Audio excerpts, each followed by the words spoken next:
IVM। हंस वाणी।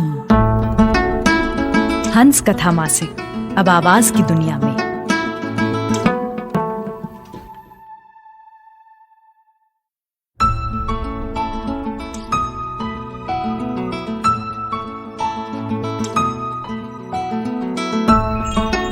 पेश है जयंत खत्री द्वारा लिखित कहानी खिचड़ी। अनुवाद रानू मुखर्जी और आवाज दे रही हैं जश्न कलम की कलाकार शाश्विता शर्मा।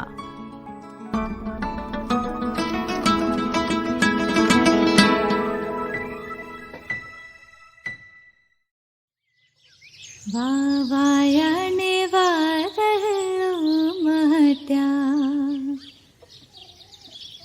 वावायाने वादळो महत्या, गोकुळमा हो, गोकुळमा टाहो क्या मोर माळवा, आवो सुंदर वर्षा मढ़िया।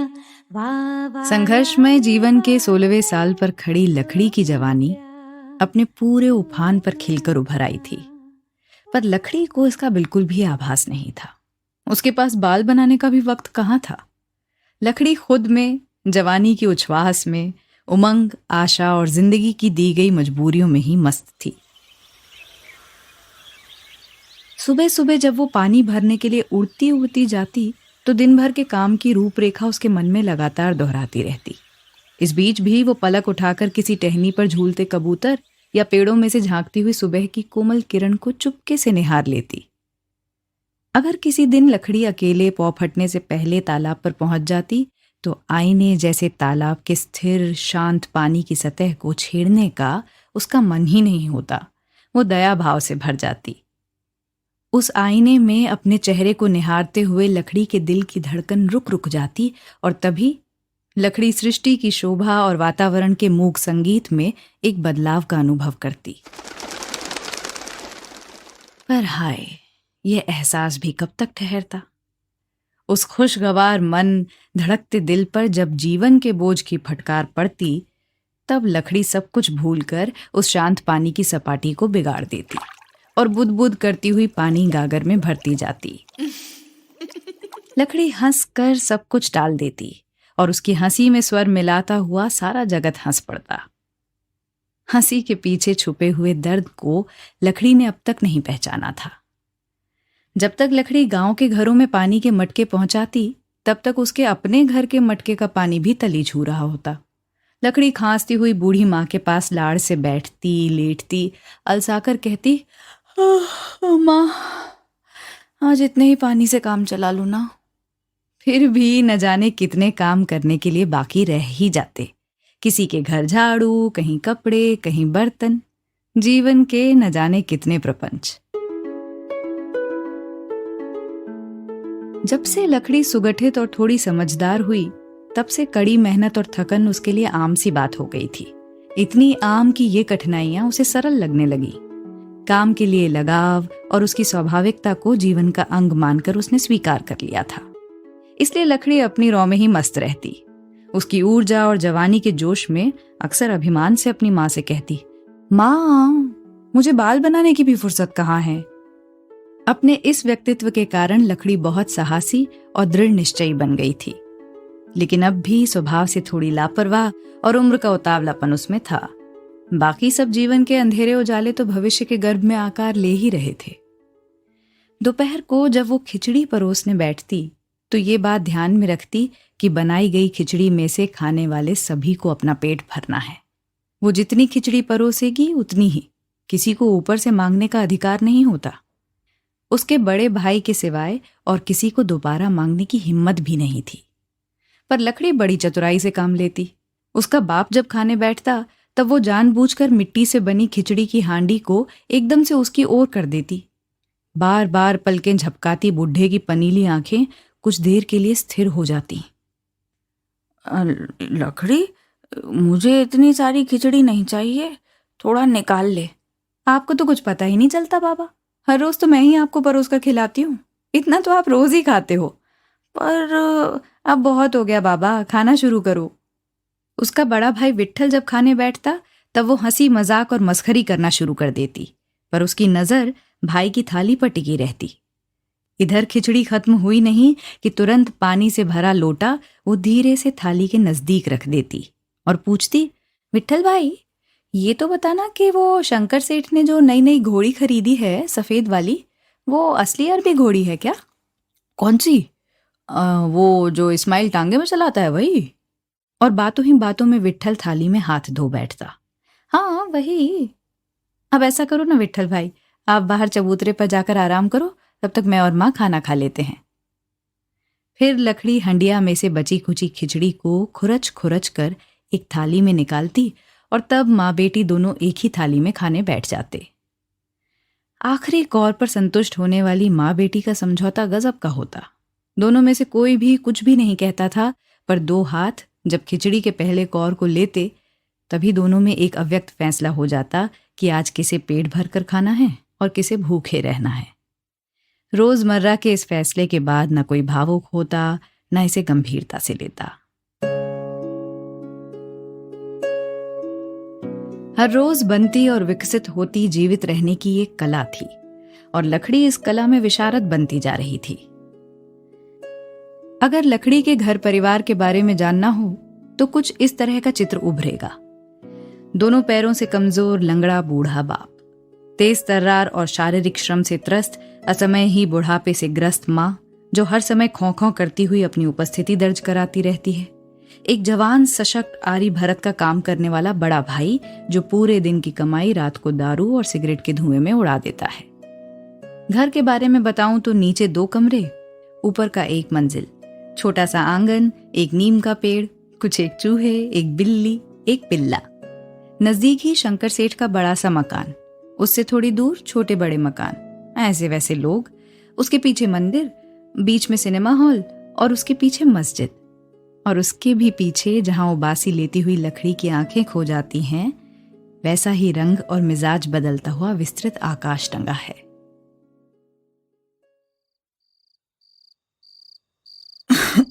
अरे रे, ये लड़की है या जुबा? मुई 7 बज गए, अभी तक छोकरी का कोई अता पता ही नहीं। लकड़ी की माँ ऊपरी मंजिल के गवाच्छ पर बैठी बैठी कपूर की पुड़िया बनाती हुई अपनी जुबान से जली कटी उगलती रहती और तभी कहीं से लकड़ी उड़कर उनके सामने आ जाती। कौन सी मुसीबत आ गई माँ? ये कहती हुई सिर पर रखी टोकरी को जोर से पछाड़ती हुई अपनी नाराजगी व्यक्त करती, लेकिन दूसरे ही पल तिरछी नजर से देखती हुई मुस्कुराती और कहती, ये लो गेहूं रखो, सुबह पीस कर रखना, और बिल्ली की तरह दबे पांव चुपचाप रसोई घर में घुस जाती। उसके घर में घुसते ही उसकी माँ की जीभ जड़ हो जाती, लेकिन कूदती फांदती दौड़ती भागती फिसलती खिसकती लकड़ी का पीछा उसके बाप की मिचमिचाती भीनी भीनी आंखें लगातार करती रहती। लकड़ी खिचड़ी कमाती, खिचड़ी पकाती और खिचड़ी परोसती थी। उसका भाई एक दिन कह बैठा, लकड़ी है तो खिचड़ी है, चल हट। अरे क्यों परेशान करता है उसे? मरमुआ निठल्ला कहीं का। हकीकत में विट्ठल निठल्ला ही था। हर रोज दारू पीता था और दिन की पूरी दिहाड़ी दारू में उड़ाकर ही घर लौटता था। उसके बाप को वो फूटी आंख नहीं सुहाता और माँ की गालियों को तो वो निर्लज्ज भाव से पचा जाता। नीम के पेड़ के नीचे लगे खाट पर पड़े पड़े वो चारों तरफ पान की पिचकारी थूकता रहता और बीड़ी फूंकता रहता। रात को घर के सारे काम निपटाकर लकड़ी विट्ठल की खाट के पैताने बैठकर गप्पे मारती। उनकी बातों में कोई दम नहीं होता। किसी की खिल्ली उड़ाते, किसी की टांग खींचते, बैलों घोड़ों ऊंट पिल्लों की बातें करते, कभी कभी माँ बापू की खिंचाई भी करते, हंसी ठट्ठा करते। आसपास के जीते जागते मनुष्य और पत्थर के देवता भी सो जाते, तब भी ये भाई बहन दोनों अपनी बातों में मस्त एक दूसरे में रमे रहते। विट्ठल दारू पीता था और पैसे उड़ा देता था। इस बात को लकड़ी ने इतनी सरलता से मान लिया था कि भाई के इन कामों पर उसके मन में कोई मलाल नहीं था। विट्ठल जैसा भी था, उसका भाई था। लापरवाही और बेखबरी में जीवन की गाड़ी खिंचती चली जा रही थी। बेचारे मौज और आनंद को भी जीवन में अपना अपना खेल खेलना होता है। हाथ से समाप्त नहीं होता, लेकिन ऊँघता तो वो है ही। लकड़ी के मटमैले बालों की लट जब उसकी उनींदी आंखों को सताती तो वो बातों को रोककर उठ खड़ी होती। मैं तो चली। विठल भाई, मुझसे तो अब नहीं बैठा जा रहा, बहुत नींद आ रही है। और जवाब की राह देखे बगैर ही वो चल देती। उसे लचकते लचकते आंगन को पार करके घर में प्रवेश करते हुए देखकर आसमान के जागने वाले तारे भी उस पर मोहित हो जाते और जीवन रूपी नाटक के एक दिन का समय पूरा होते ही आखिरी दृश्य के साथ पर्दा गिर जाता, नाटक का अंत हो जाता। और फिर दूसरे दिन, आज तो बहुत देर हो गई। वही आपाधापी, चिल्ल पौ, दौड़ा दौड़ी, डर, मजबूरी, जुल्म और खिचड़ी। दिन ब दिन खिचड़ी का परोसना अधिक खतरनाक और संघर्षमय बनता जा रहा था। और फिर वही शाम, वही चूहे की आवाजें, बंदरों का किकियाना, पिल्लों का रिरियाना, वही रात, वही चुप्पी, वही नींद भरी आंखें और मोहित होने के लिए जगे बैठे वही आकाश के तारे। प्रवेशांक पूरा, दृश्य समाप्त, पटाक्षेप।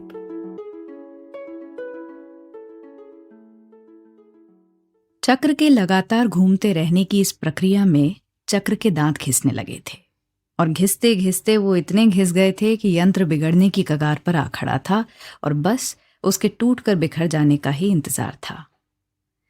लड़ाई, तंगी, महंगाई, नफाखोरी, गरीबी, भूखमरी, सब बेशर्मों की तरह एक के बाद एक मुंह बाए खड़े थे। लकड़ी के परिवार में मिट्टी की हांडी में पकने वाली खिचड़ी दिन ब दिन कम पड़ती गई। खिचड़ी परोसते समय जो अधिक मानसिक श्रम करना पड़ता, उससे वो पसीने पसीने हो जाती। उसका भाई जब खाने बैठता तब अब क्या होगा कि डर से वो थरथरा जाती। बाप के खाने बैठते ही उसका मन भर आता और माँ पर तो दया आती ही थी। अपनी बात तो क्या करती और किससे करती। उसका भाई शाम को जल्दी घर आ जाता और जैसे बिल्ली दूध की देगची को नजर गड़ाकर एकटक देखती रहती है, वैसे ही रसोई घर की ओर घात लगाए बैठे रहता।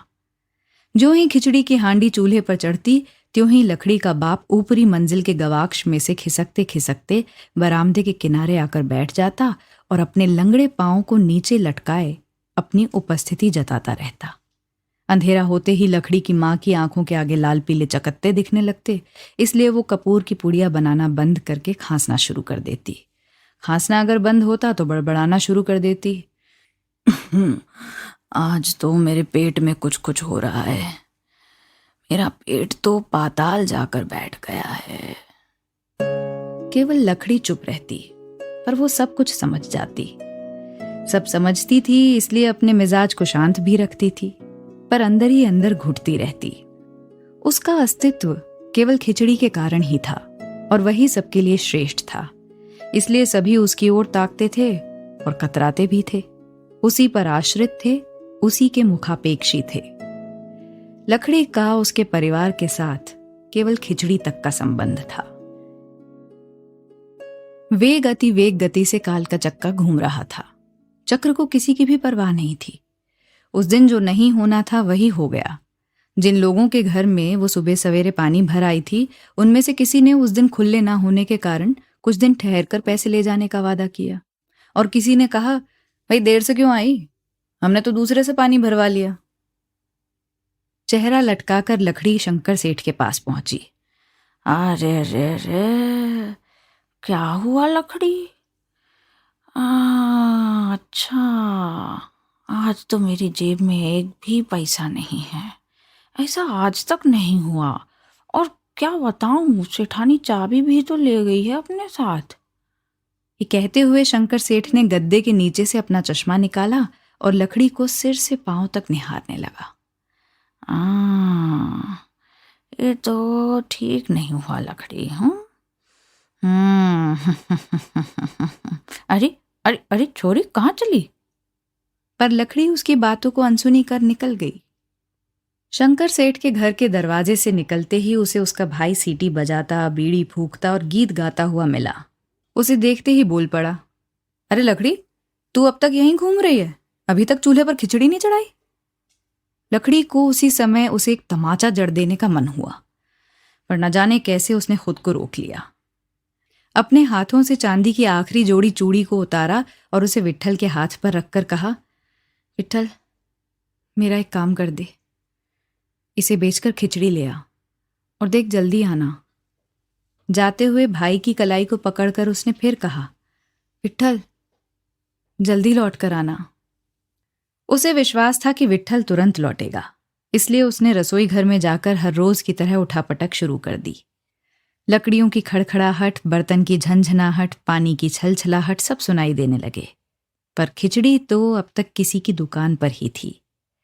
उसने उबासी लेते हुए, शरीर को तोड़ते मरोड़ते हुए, आलस को भगाते हुए, गीत गाते हुए समय को लंबाना शुरू किया।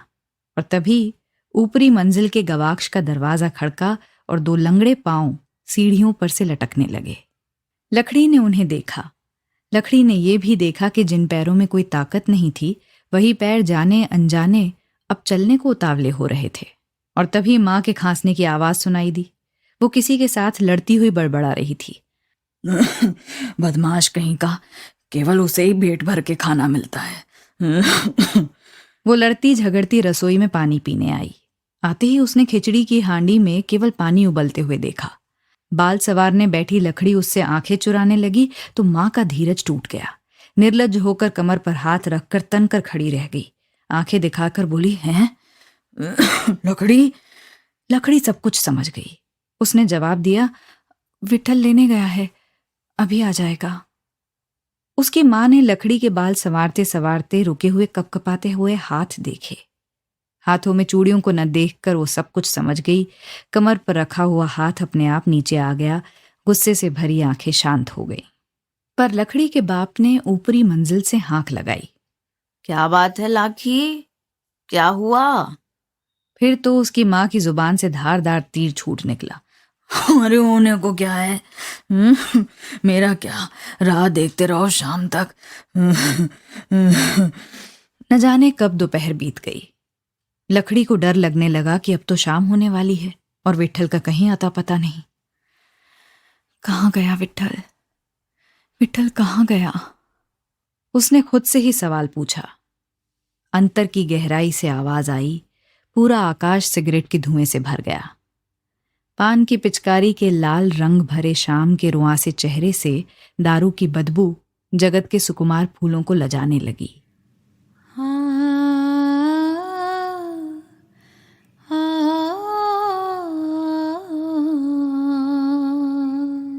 लकड़ी के सदा मुस्कुराते चेहरे पर से मनमौजीपन, खिलंदड़ापन सब गायब हो गया।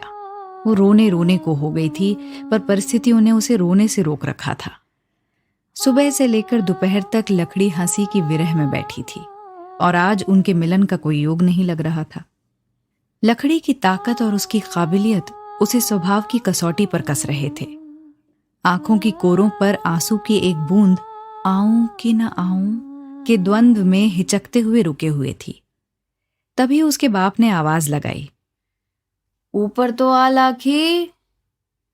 लकड़ी फांसी के कटघरे में चढ़ रही हो ऐसे ऊपर चढ़ी। बाप के लंगड़े पांव के नजदीक बिल्कुल निढाल होकर गिर पड़ी। अरे क्या हुआ बेटा? बापू, विट्ठल अभी तक नहीं लौटा। लकड़ी के स्वभाव की कसौटी पर उसकी ताकत और काबिलियत सोने की जगह पीतल निकले, दोनों खोटे, और उसकी आंखों से आंसू झरझर बह निकले। कुछ देर तक दोनों में से किसी ने भी कुछ नहीं कहा। उसके बाप ने कमजोर आवाज को कड़क करते हुए कहा, लकड़ी मेरे सामने बैठ। तो आज तूने खिचड़ी नहीं कमाई क्यों? लकड़ी सिर झुकाकर बैठी रही। कल फिर से ऐसा नहीं होगा ये कौन बता सकता है? और इसमें मिलता भी कितना है? ऐसे कब तक चलाएंगे बता? लकड़ी खुद से भी यही प्रश्न पूछ रही थी। पूरे विश्व में आज हर घर में यही प्रश्न मुंह बाए खड़ा है, ऐसा कब तक चलाएंगे? लाखी मेरे सामने देख। चेहरा घुमाकर लकड़ी ने उनको देखा। बुढ़े की आंखों में स्नेह का नामो निशान नहीं था। उसने लकड़ी को, उसके संवारे हुए बालों को भरपूर नजर से देखा। बुढ़े का मुंह खुला का खुला रह गया। उसकी आंखें थम गई। वही आंखें धीरे धीरे नीचे उतरने लगी। लकड़ी की हाँफती छाती को छूकर वहीं थम गई। लकड़ी, तुझे अब भी खिचड़ी कमाना है, और तेरे जैसों के लिए तो खिचड़ी कमाना बाएं हाथ का खेल है रे, बहुत ही सहज, समझी? समझ में आ रहा है ना तेरे को? वो आंखें हद से अधिक भर जाने के कारण झड़प से मिचमिचा गई। लकड़ी के सारे अंग कपकपा गए, उसके शरीर में हलचल मच गई। बड़ी गहराई से उसने ये सब अनुभव किया। कांपती थरथराती निसहाय लकड़ी लाल लाल होने लगी, सिर झुकाकर बैठ गई। लकड़ी के बाप ने कहा, जो भी करना है अब तुझे ही करना है। लकड़ी के फटे घाघरे पर उसकी नजर ऐसे चिपक कर रह गई जैसे उसके हाड़ पिंजर वाले हाथ लकड़ी के जांघ को स्पर्श कर गए हों, और तभी लकड़ी लज्जा, डर और शर्म से छिटक कर तुरंत दूर हो गई। एक झटके में उसके बाप की बेहोशी टूट गई और सजग होते ही उसकी आत्मा उसे फटकारने लगी। लकड़ी चुपचाप उठकर सीढ़ियां उतरने लगी। तभी उसके बाप ने उसे फिर बुलाया, लाकी, अब और क्या है? बूढ़ी आंखें फिर से भरने लगीं और तेजी से खाली भी होने लगीं। कुछ नहीं बेटा। लकड़ी नीचे तो उतर गई, पर रसोई घर में फैला पानी का मटका और खिचड़ी की खाली हांडी के बीच वो पल भर के लिए स्थिर खड़ी रह गई। उसे सोच विचार करने की आदत नहीं थी, परंतु अभी विचारों के मजबूत घेरे में से उसके निकलने का कोई रास्ता नहीं था। उसको रोना नहीं था, सिर्फ हंसी ही ऐसी ताकत थी जो उस घेरे को तोड़ सकती थी। लेकिन आज उस घेरे में से उसका निकलना असंभव था। वो हंसी न जाने कहां गुम हो गई थी, वो हंसी जो लकड़ी को लकड़ी बनाती थी, जो उसकी पहचान थी। होश में आते ही उसकी नजर खिचड़ी की हांडी पर गई। उसने निश्चय कर लिया। उसके शरीर के स्नायुओं ने तन कर उसे सुंदर बना दिया। लकड़ी खिचड़ी कमाने के लिए बाहर निकल पड़ी। उस समय शाम अपने पूरे निखार पर थी। हल्की गुलाबी मादक पवन बह रही थी और लकड़ी के फटे कपड़ों में से बड़े जतन से ढकी उसकी उभरती जवानी बाहर ताका झाकी कर रही थी। लकड़ी चलने लगी। जिधर उसके कदम उसे ले जा रहे थे बस उधर ही, और उसके कदम उसे गांव के बाहर पनघट पर ले गए। तालाब का सुंदर किनारा, पीपल, आम, वट और केसुड़े के झाड़ों से घिरा पनघट, तालाब का मुग्ध वातावरण और स्तब्ध स्थिर शांत जल। लकड़ी तालाब के किनारे लगी लोहे की मेड़ पर कोहनी टिकाकर खड़ी हो गई। भरी नजर से शाम की सुंदरता को देखने लगी और उसी में खो गई।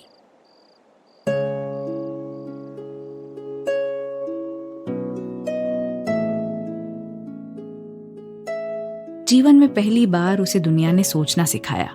यह अनुभव उसके लिए एकदम नया था और बुरा भी। अब तक तो वो इतनी भोली और नादान थी कि उसे इन नायाब विचारों के जाल से उबरना भी नहीं आता था। इसलिए अपने आप को उसने बहुत सहजता से इस मायाजाल की गहराई में धंस जाने दिया। उसका ये बेसुधपन मूर्ता की हद को भी पार कर गया। लकड़ी गहराई और अधिक गहराई तक धंसने लगी। इस गहराई में से कुछ नवनिर्माण का होना अभी बाकी था। नई लकड़ी के नए जीवन का नया अध्याय। हाय रे, आज की इस घुलती हुई शाम के साथ साथ पुरानी लकड़ी की मौत भी करीब आ रही थी। नए जन्म की दुखद प्रक्रिया से गुजरती लकड़ी के चेहरे पर उसकी पुरानी हंसी की रेखाएं थीं। उस पर अब रात के अंधेरे की हल्की छाया खेलने लगी। लकड़ी पीछे मुड़ी, अनजाने ही घर की ओर चल दी।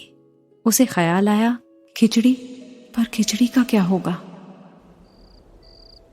इन विचारों ने उसके कदमों को जकड़ लिया। उसके पांव रुक गए, हाथ कांपने लगे।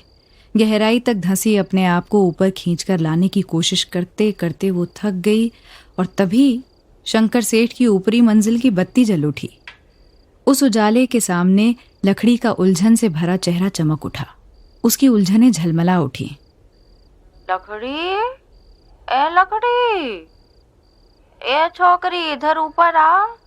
बेहोशी की रौ में ही लकड़ी दनादन सीढ़ी चढ़ गई। उसने कुछ सोचा ही नहीं। वो केवल अपनी परेशानियों से भाग निकलने के लिए शंकर सेठ के बुलाने पर ऊपर चली गई। आ गई, हाँ, आज सेठानी नहीं है और किशन भी नहीं आया। लकड़ी इतना कर बस घर साफ कर दे। कुछ बोले बिना ही लकड़ी ने कोने पर पड़ी झाड़ू उठाई। अरे नहीं नहीं नहीं, पूरे घर की नहीं, केवल ऊपरी मंजिल को ही साफ करना है। बिस्तर भी जरा सफाई से लगाना है। लकड़ी ने ऊपर जाकर बत्ती जलाई। सफाई करने बैठी ही थी कि उसका पूरा शरीर झंझना उठा। अचानक शंकर सेठ उसके पीछे आ खड़ा हुआ। अरे ये क्या?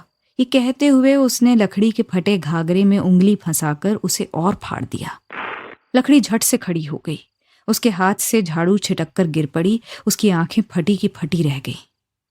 हाथ बढ़ाकर उसने दीवार की टेक लेने की कोशिश की और तभी टप करके बत्ती बंद हो गई। लकड़ी के मन ने कहा, आह, यह अंधेरा कितना सुखद है। हर स्त्री की तरह लकड़ी के जीवन में भी ये प्रसंग पहली बार आया था। उसने स्वयं को उस प्रसंग की मधुरता में बह जाने दिया। अंततः वो थी तो स्त्री ही ना, जवान और तंदुरुस्त। बचपन से ही जमाने ने उसे ऐसे बेकल काम में लगा रखा था कि अच्छा बुरा, नीति अनीति, धर्म अधर्म के विषय में सोचने का उसे मौका ही नहीं मिला था। अब तक तो उसे अपने जीवन की एक ही उपयोगिता का ख्याल था, खिचड़ी कमाना, खिचड़ी पकाना और खिचड़ी परोसना। आज उसे औरत होने का सुंदर और जवान होने का आनंदजनक अनुभव हुआ। जीवन में पहली बार उसने पुरुष के स्पर्श को अनुभव किया। उसने जीवन को धन्य माना होता, पर दूसरे ही पल उसे खिचड़ी का ख्याल आया। सीढ़ियों से लटकते 2 लंगड़े पैर, धीमी और खंकारती हुई उसकी माँ की खांसी की झंखार, भाई की सिगरेट का धुआं और दारू की बदबू, वो बिल्ली, वो पिल्ले, आंगन, नीम का पेड़, वही वही चित्र, वही वही चित्र। उसके तने हुए स्नायु शिथिल हो गए। उसके दिल ने आह भरी, हाय खिचड़ी। जीवन का ये पहला प्रसंग खिचड़ी की धधकती हांडी में होम हो गया। वो मीठी झंझनाहट कहीं गुम हो गई। लकड़ी को लगा ये पलंग एक बहुत बड़ी हांडी है जिसमें वो खिचड़ी बनकर पक रही है। लकड़ी तो खुद ही खिचड़ी जैसी है, क्यों माँ है? उसके भाई के कहे शब्द उसके कान में बज रहे थे। लकड़ी में अब अधिक सहन करने की क्षमता नहीं थी। शंकर सेठ के प्रति उसका मन तिरस्कार से भर उठा। उसने शंकर सेठ को एक जोर की लात जमाकर गिरा दिया और खुलकर रोने लगी। अरे रे रे, ये क्या कर रही है तू लकड़ी? टप से बत्ती फिर जल उठी। लकड़ी ने चादर से अपने को लपेट लिया। अंधेरे ने भी उसे जी भरकर रोने नहीं दिया। उजाले ने उसका दम घोंट दिया। सिसकियां बढ़ती गईं और वो वहीं पड़ी पड़ी रोती रही। ऐसे ही शाम मर गई। रात का साम्राज्य फैल गया। उसके अंधेरे, उजाले, शोरगुल, मौन सब शुरू हो गए। रोज रात की तरह आज भी रात आई। लकड़ी के रहने या न रहने से उसमें कोई फर्क नहीं पड़ा। जब लकड़ी लौटी तब उसका बाप रसोई में बिछे पाटले पर बैठा था। उसकी माँ की खांसी दब गई थी। बिल्ली रसोई में खुलेआम घूम रही थी। लकड़ी के रसोई में घुसते ही सभी ने उसकी ओर देखा। लकड़ी सुंदर से अब और सुंदर हो गई थी। फटा हुआ घाघरा, गंदी सी ओढ़नी और गंधाती चोली का कहीं भी नामो निशान नहीं था। फूल छाप वाले घाघरे पर उसने नई कोरी साड़ी पहनी थी और सेठानी के जैसी कट वाली चोली में वो अहंकार और घमंड से खिल उठी थी। उसने आते ही अपने हाथों में से मिठाई के दोनों डिब्बों को जमीन पर फिसलकर गिर जाने दिया। बिल्ली ने तुरंत उस पर झपट्टा मारा, लेकिन तभी उसके बाप ने एक कटोरा उस बिल्ली की तरफ फेंक कर मारा। वो एक ऐसा पल था जब सभी को कुछ न कुछ कहना था, पर किसी के पास कहने के लिए एक शब्द भी नहीं था। मौन और शांति की वो घड़ी आवाज और गति से भी अधिक भयंकर थी। लकड़ी ने मिठाई के गिरे हुए डिब्बे को धीरे से ठीक किया। अपने कपड़ों के मैले होने की चिंता किए बगैर लकड़ी धूल भरी जमीन पर रसोई घर के दरवाजे का टेक लेकर बैठ गई। लकड़ी के बाप ने झुककर मिठाई के डिब्बे को अपनी ओर खींच लिया और ऊपर के कागज को फाड़कर अंदर झांका। माँ की आंखों से भी उसकी भूख झांकने लगी थी। इन लोगों के लिए, इस घर के लिए और अपनी सजावट के लिए लकड़ी का मन एक अजीब वितृष्णा से भर उठा। उसके बाप ने कहा, लकड़ी परोस ना। अनसुना कर लकड़ी हठीली बनी बैठी रही। लकड़ी सुना बेटा। भावहीन होकर लकड़ी ने जवाब दिया। न उसकी पलकें झपकी, न उसका सिर हिला। हाँ सुना। अब मुझे परोसने की क्या जरूरत है? सब खाओ, पेट भर कर खाओ, और जो बच जाए उसे कुत्तों को खिला दो। कल भी ऐसा ही होगा। जितना चाहिए उससे भी ज्यादा मिलेगा। उसका शरीर तन गया। दृढ़ निश्चयता से भर उसने बाप की ओर देखा। आंखों का वो तिरस्कार पल भर का ही था। वो दौड़ती हुई बाहर निकल गई और नीम की छांव तले बिछी भाई की खाट पर पड़ गई।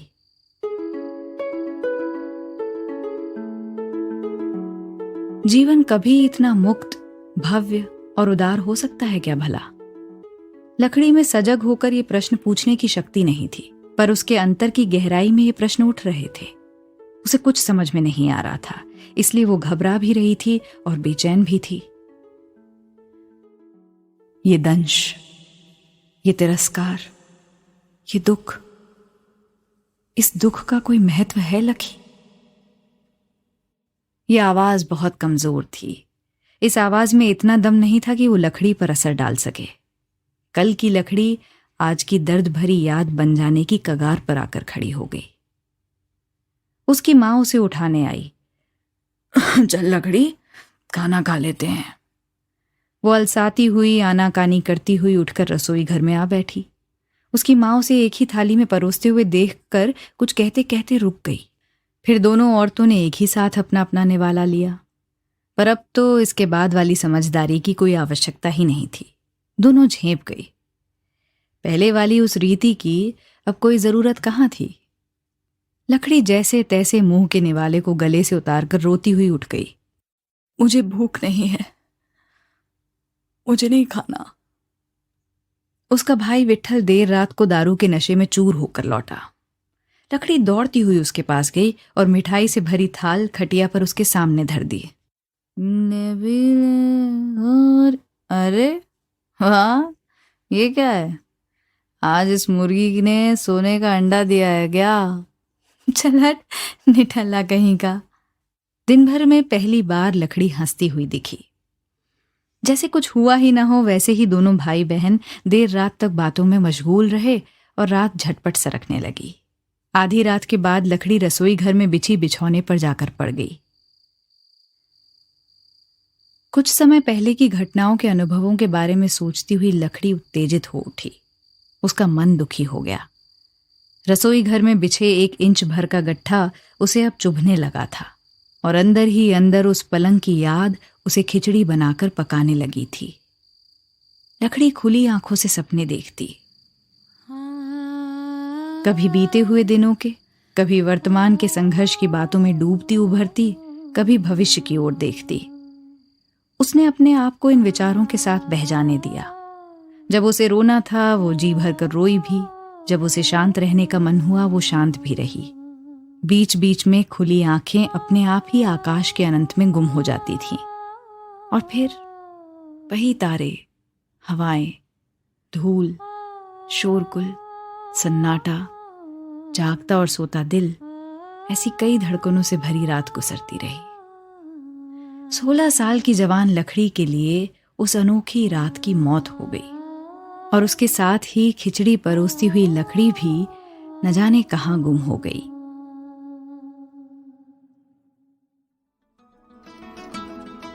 आपने सुनी जश्न कलम की कलाकार शाश्वता शर्मा की आवाज में जयंत खत्री द्वारा लिखित और रानू मुखर्जी द्वारा अनुवादित कहानी खिचड़ी।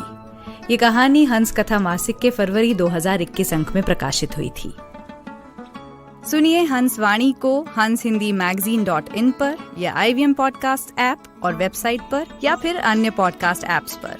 आशा है इस नए सफर में हमें आपका प्यार और साथ मिलेगा।